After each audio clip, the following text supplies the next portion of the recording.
Bismillahirrahmanirrahim. Alhamdulillahi alamin. Allahumma salli ala sayyidina Muhammad wa ala ali sayyidina Muhammad, amma ba'd. Hadis 22, al-hadis tsani wal 20. An Abi Abdullah Jabir bin Abdullah al-Ansari radhiyallahu anhuma anna rajulan sa'ala Rasulullah sallallahu alaihi wasallam faqala أرأيت إذا صليت المكتوبات وصمت رمضان وأحللت الحلال وحرمت الحرام ولم أزد على ذلك شيئا أدخل الجنة؟ قال نعم. رواه مسلم. ومعنى حرمت الحرام اجتنبته، ومعنى أحللت الحلال فعلته معتقدا حله.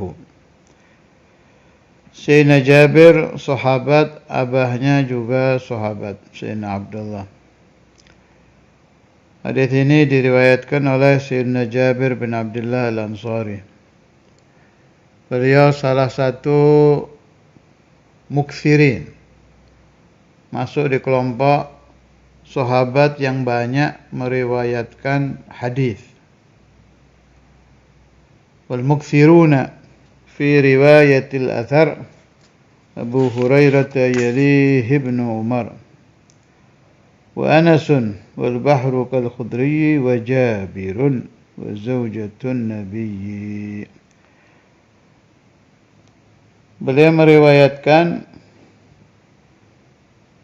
1540 hadis. Artinya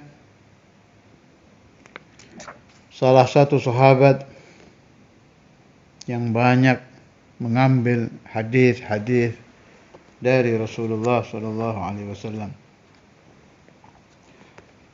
Bahkan orang-orang Syiah juga menerima riwayat dari Sayyidina Jabir.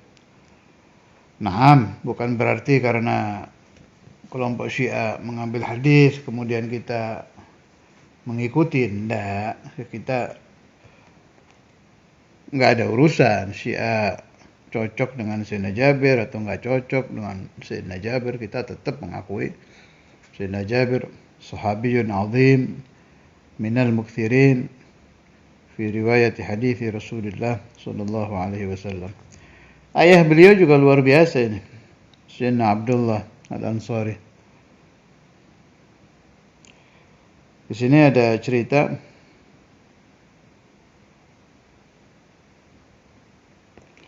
Sayyidina Abdullah itu kan meninggal syahid,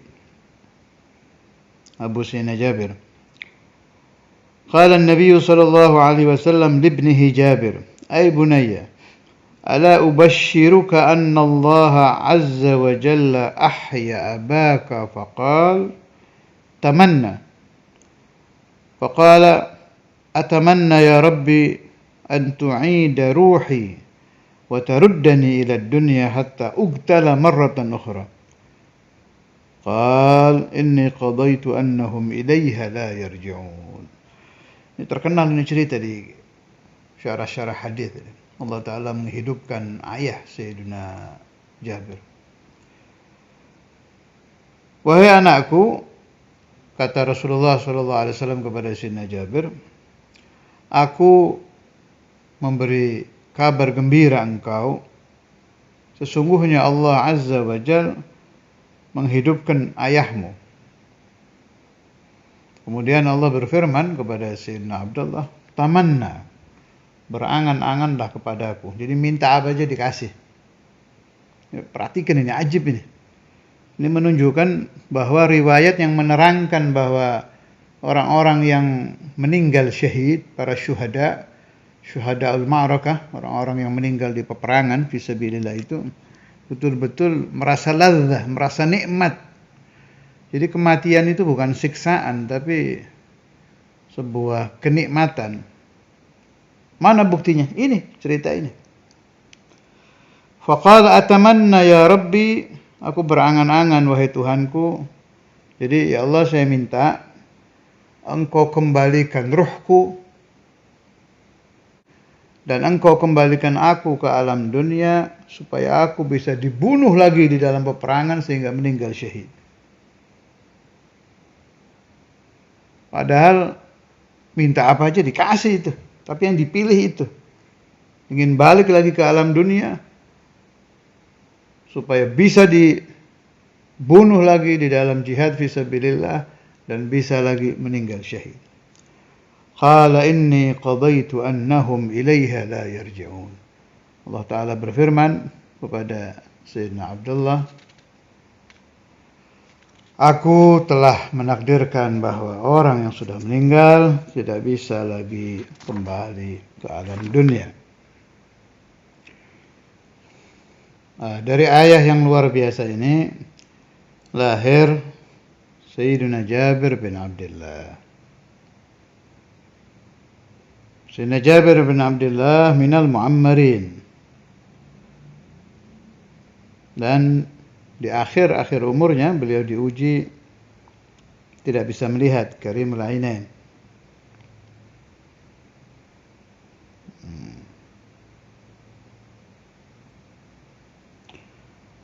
Wa tufiya bil Madinah sanata 3 atau 78 an 94 sanah.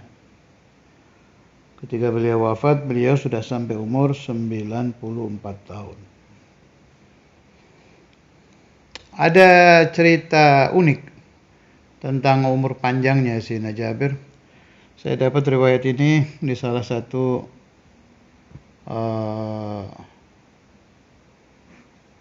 pengajian Sayyidi Habib Umar bin Hafidh. Juga saya temukan di beberapa kitab Kalamul Alawiyyin. Jadi satu waktu saat Sayyidina Jabir mendekati akhir umur, sebab setelah kejadian ini berapa hari beliau wafat. Saya tidak ingat berapa hari, pokoknya nggak lama setelah kejadian ini beliau meninggal. Jadi beliau pernah bertemu dengan Sayyidina Ali Zainal Abidin. Sudah tidak bisa melihat ini Sayyidina Jabir, sudah nggak bisa melihat. Sayyidina Ali Zainal Abidin waktu itu membawa putra beliau, Sayyidina Muhammad al-Baqir. Baqir bermakna qati', yabqurul ilma baqra, yani yaqta'ul ilma. Mendekat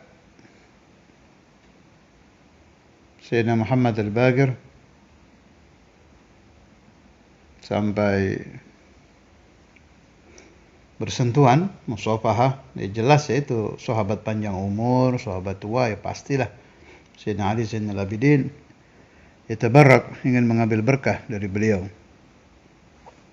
untuk putra beliau Sayyidina Muhammad al-Baqir. Ibnu man hadha, kata Sayyidina Jabir, anak siapa ini? Dijawab, ini anak dari Imam Ali Zainal Abidin. Siapa namanya?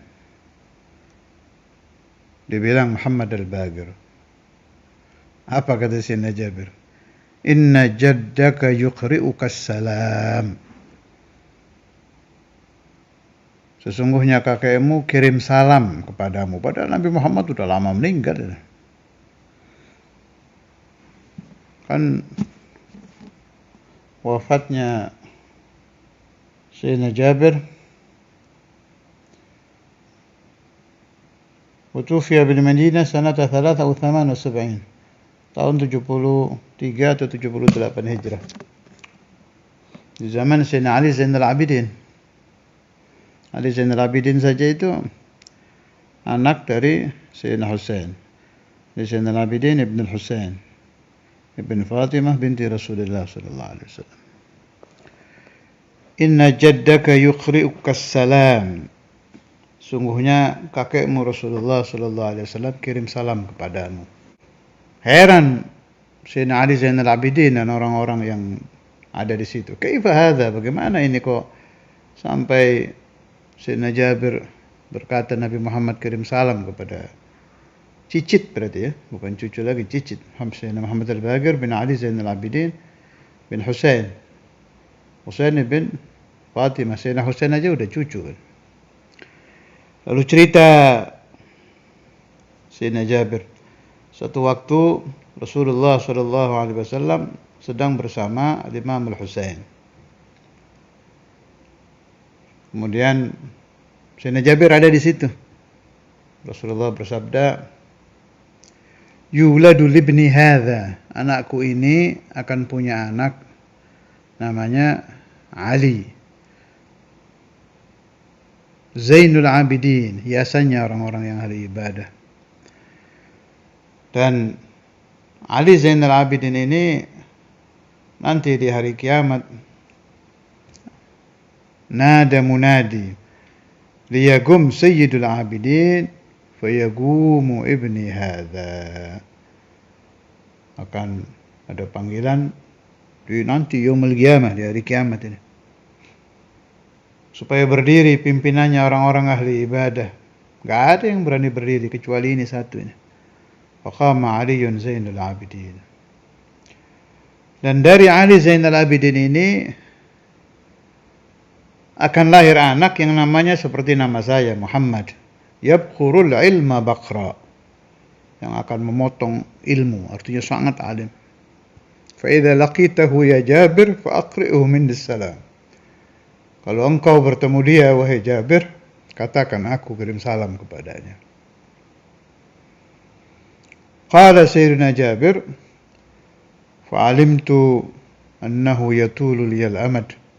Saya jadi tahu bahwa dari hadis tadi itu, bahwa saya akan panjang umur. Wa sadaqa Rasulullah sallallahu alaihi wasallam. Fakana Sayyidina Jabir ini betul-betul dipanjangkan umurnya oleh Allah dan betul-betul bertemu dengan Sayyidina Muhammad al-Baqir, putra daripada Al-Imam Ali Zainul Abidin,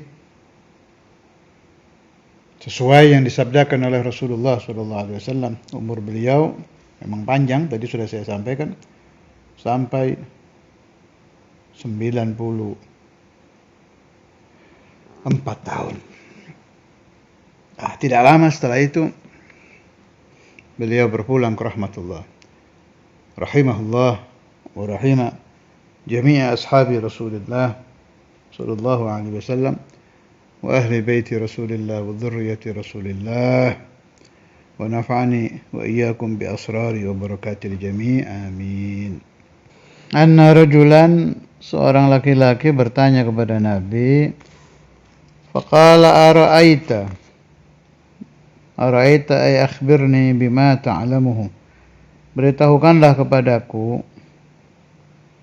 idza shallaitul maktubat, apabila aku melaksanakan salat 5 waktu, wa sumtu Ramadan, aku puasa Ramadan, wa ahlaltul halal, aku menghalalkan perkara yang halal, wa haramtul haram, aku haramkan perkara yang haram, wa lam azid ala dzalika syai'a, aku tidak menambah dari itu sedikit pun. Artinya ya enggak puasa sunnah, enggak sholat sunnah, pokoknya yang wajib-wajib aja.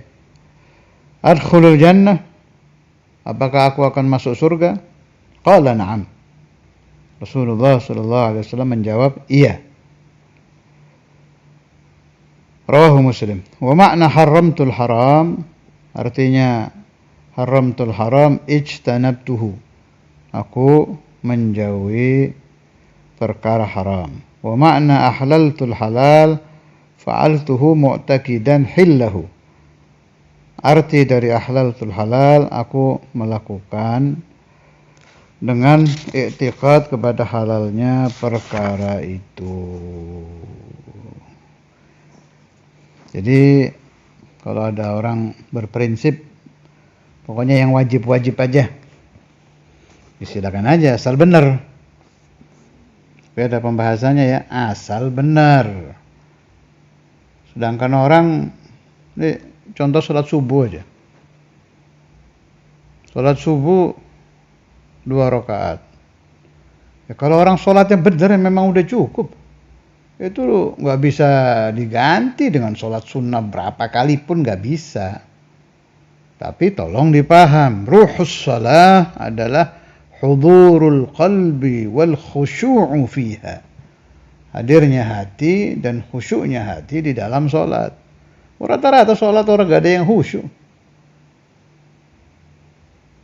Nah, karena itu ulama-ulama seperti Imam Al-Ghazali dan lain-lain itu selalu menekankan untuk menambah dengan sholat-sholat sunnah. Kan sering di Kutubul Ghazali, baik di Ihya, di Bidayah, wa innan nawafila jawabiru lil fara'id. Sesungguhnya perkara-perkara sunnah itu menambal perkara-perkara yang fardu. Benar memang. Kalau orang melakukan sholat wajib, as-subhu, wal-zuhru, wal-asru, wal-maghribu, wal-isya'u saja, tanpa sholat-sholat sunnah yang lain dan perkara-perkara sunnah yang dia kerjakan setiap hari, dengan catatan sholah kamilah, yakfi, cukup memang. Wa sayasiru ilal jannah, na'am. Kita percaya dengan hadis ini. Cuma yang jadi masalah, orang-orang sekarang ini udah sholat, apa latihan sholat?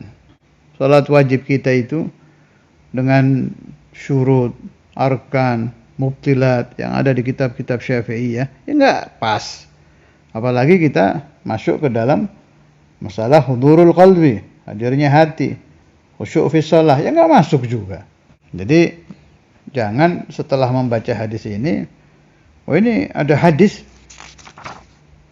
ini, ara'aita idza shallaitul maktubat wa sumtu ramadan wa ahlaltul halal haramtul haram wa lam azid ala dhalika syai'ah adkhulul jannah, qala na'am. Dipegang enggak mau sunnah, ya ngawur. Sangat ngawur itu. Fa innan nawafila jawabiru lil fara'idhi. Sungguhnya perkara-perkara sunnah itu menjadi penambal perkara-perkara fardu. Ada lagi tambahan keterangan di syarah ini. Bisyaratun nabawiyatun lidukhulil jannati wan najati minan nar. Ini urusan masuk surga. Wa fil hadits syarif man sa'ala Allah al-jannata ثلاث مرات قالت الجنة اللهم أدخله الجنة. Man, siapa orang sa'ala yang memohon Allah kepada Allah al-jannata surga thalatha marrat 3 kali, qalat berkata al-jannatu surga, Allahumma ya Allah adkhilhul jannah, masukkan dia ke dalam surga. Biasanya itu ada ijazah Allahumma askinnal jannah, itu 3 kali dibaca setelah sholat. Allahumma askinnal jannah, Allahumma askinnal jannah, Allahumma askinnal jannah. Siapa yang mengamalkan itu 3 kali, dia akan dimasukkan ke dalam surga.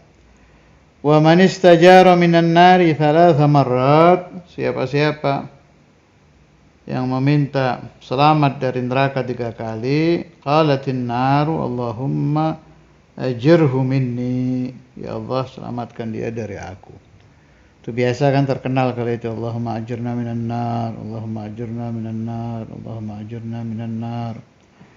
Jadi doa-doa yang ada di rotib dan di ijazah Al-Imam Al-Habr Al-Qutub Al-Habib Abdul Qadir bin Ahmad bin Fiqih dan dilestarikan oleh khalifatuhu Syekh Al-Imam Al-Hafidh Al-Musnid Al-Qutub Syekh Namun Al-Walid Habib Abdullah bin Abdul Qadir bin Fiqih.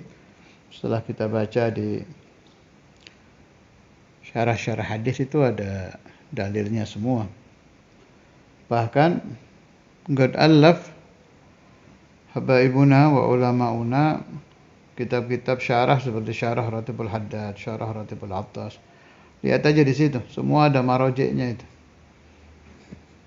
Yang ditaruh oleh Imam Al-Haddad, Sayyidi Umar bin Abdurrahman Attas, semua ada rujukan hadisnya itu. Enggak ada yang di karang-karang sendiri.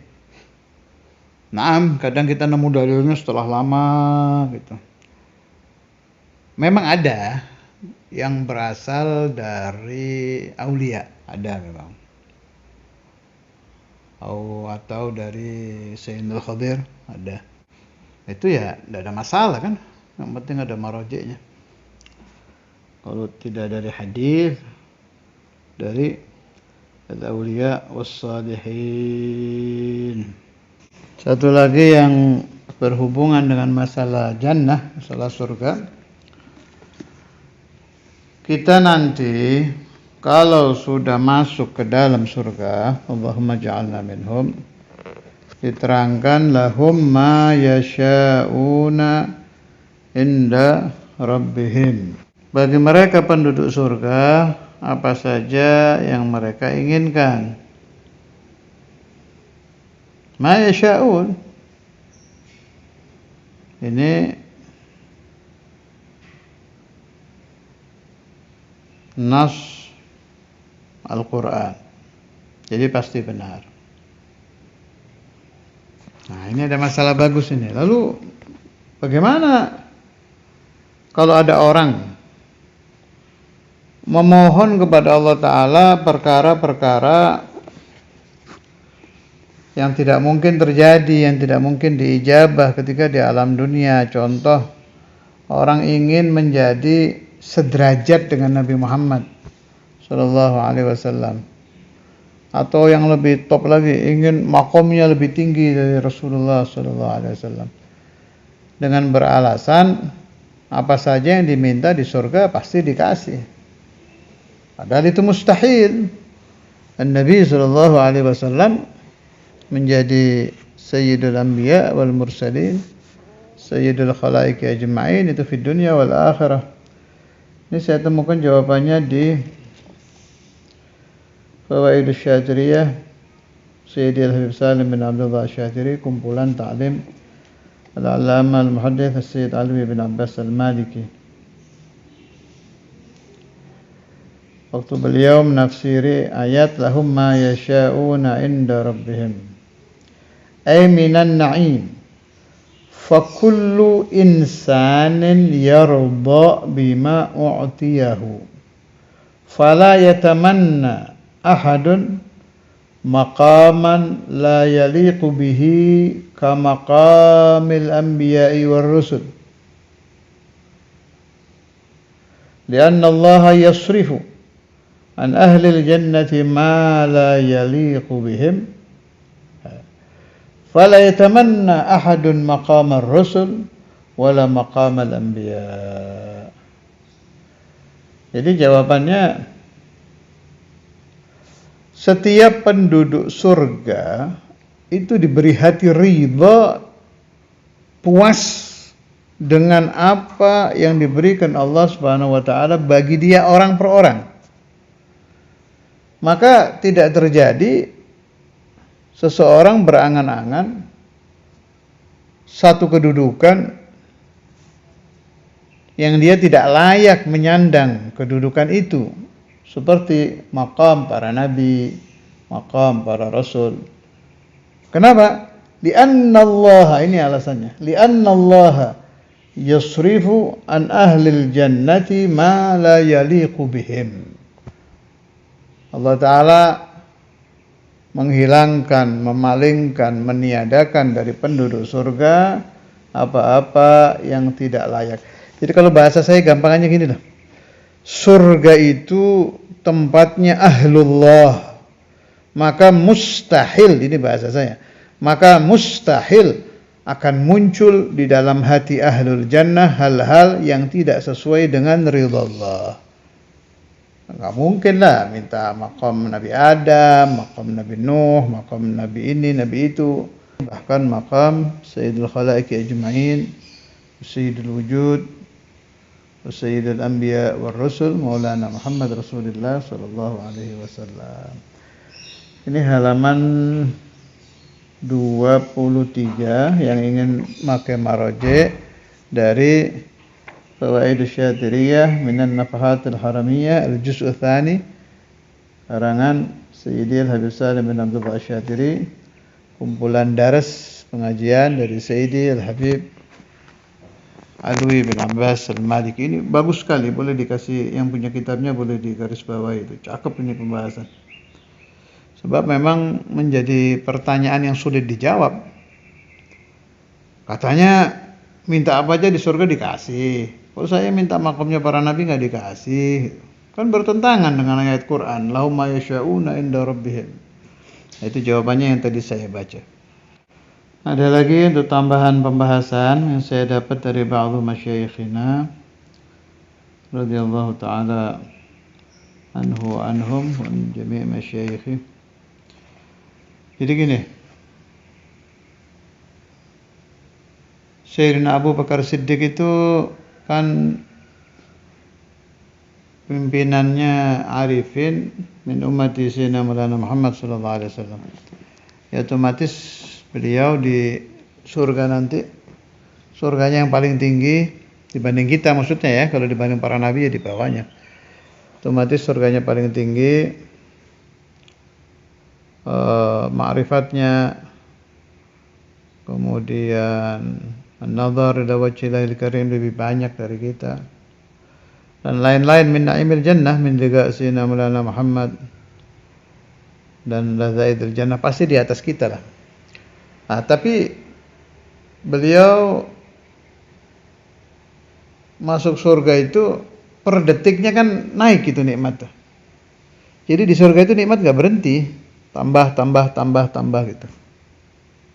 Jadi tambah hari tambah enak, bertambah. Nah, apa yang dirasakan Sayyidina Abu Bakar As-Siddiq pertama kali beliau masuk surga? Ini umpama kita masuk surga aja bareng. Ibarat, ini saya pakai ibarat tahun untuk memudahkan paham ya, padahal di surga nggak ada tahun. Khalidina fiha kan, kekal selamanya. Taruh di tahun 1 kita bareng masuk sama Sayyidina Abu Bakar. Kita di bawah, beliau di atas. Beliau mendapat kelezatan surga, taruh nikmatnya itu 1000%.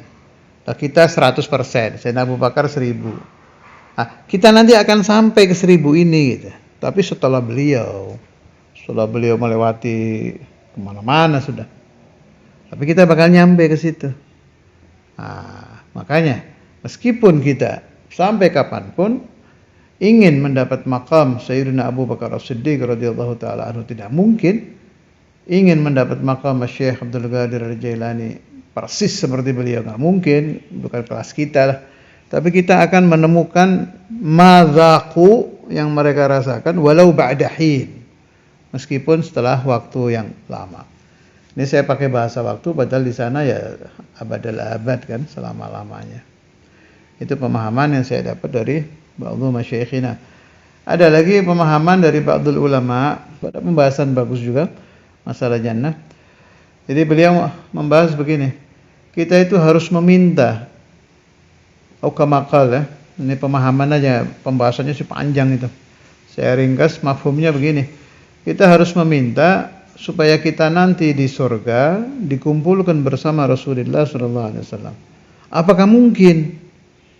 Kalau kita harus meniru sahabat, kan sahabat ada yang meminta itu kepada Nabi, supaya dibarengkan dengan Nabi di surga yang paling tinggi ma'a Rasulullah SAW fi jannatil firdaus. Yang kemudian Rasulullah menjawab, "Inni ala nafsika bi kathrati sujud." Itu. Artinya permintaan itu boleh. Apa mungkin? Nah, kata ulama ini, mungkin, bisa jadi. Sebab Jannatul Firdaus itu ibarat ruangan majlis, kata beliau kan luas. Rasulullah SAW fi sadril majlis, di depan sendiri. Ya kita mungkin masuk pintu pojok, tapi kan tetap di ruangannya Nabi gitu.